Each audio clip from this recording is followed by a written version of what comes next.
श्री शिवाय नमस्तुभ्यम। हर हर महादेव। आज गुरु जी की 2 दिवसीय शिव चर्चा जो कि प्रयागराज की भूमि से गंगा नदी के तट पर माघ मेले में हो रही थी, आज 13 फरवरी दूसरे दिन की शिव चर्चा समाप्त हो चुकी है। गुरु जी ने इसमें गुप्त नवरात्रि में करने वाला एक बिल्कुल नया उपाय की जानकारी दी है। साथ ही साथ किसी भी नवरात्रि में करने वाले दूसरे उपाय भी बताए हैं, जो कि हमारे जीवन से दुख कष्ट परेशानियों को दूर करेंगे और धन संबंधी समस्याओं से छुटकारा दिलाएंगे। तो वीडियो शुरू करने से पहले आप सभी से एक प्रार्थना, यदि आप चैनल पर नए हैं तो कृपया चैनल को सब्सक्राइब कर लें। आज की कथा में गुरु जी ने माघ महीने में पड़ने वाली गुप्त नवरात्रि का एक बिल्कुल नया उपाय बताया है। उन्होंने बताया कि श्रृंगी ऋषि ने इस गुप्त नवरात्रि का बहुत महत्व बताया है।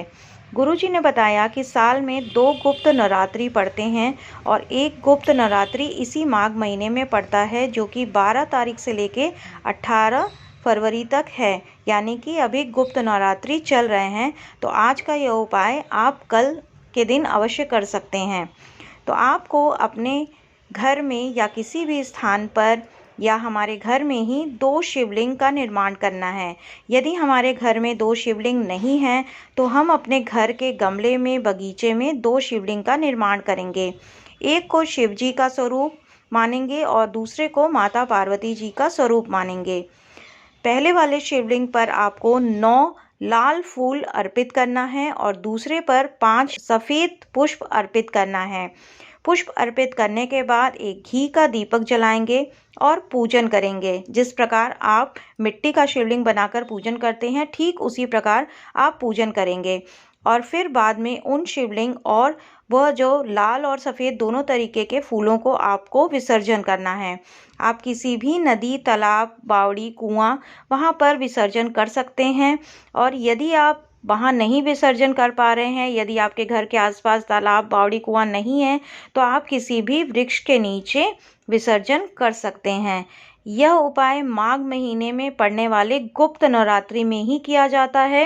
तो 12 से गुप्त नवरात्रि शुरू हो चुकी है। 18 तारीख के अंदर अंदर आप यह उपाय अवश्य करें। अगला उपाय गुरुजी ने किसी भी नवरात्रि में करने को बताया है, चाहे वो गुप्त नवरात्रि हो, चाहे चैत्र की या शारदीय नवरात्र हो।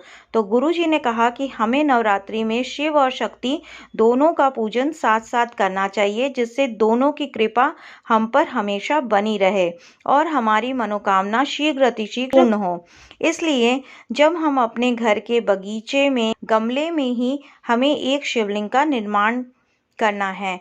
मिट्टी का शिवलिंग का निर्माण करेंगे और इस शिवलिंग के पास हमें एक मिट्टी का ढेला यानी कि मिट्टी का छोटा टुकड़ा भी हमें साथ में रख लेना चाहिए और फिर विधिवत हमें पूजा अर्चना करनी चाहिए। तो वह जो हमने मिट्टी का ढेला रखा है वह देवी का पिंडी स्वरूप माना जाता है और फिर हमें शिव और पार्वती दोनों की पूजा साथ साथ करनी चाहिए। इसका फल हमें निश्चित ही प्राप्त होगा। आज का यह दोनों ही उपाय बहुत ही विशेष हैं। पहला उपाय तो माघ महीने में पड़ने वाले गुप्त नवरात्रि का ही है, तो यह उपाय आप कल अवश्य करें। यदि आपको आज की जानकारी उपयोगी लगी हो तो कमेंट में हर हर महादेव अवश्य लिखें।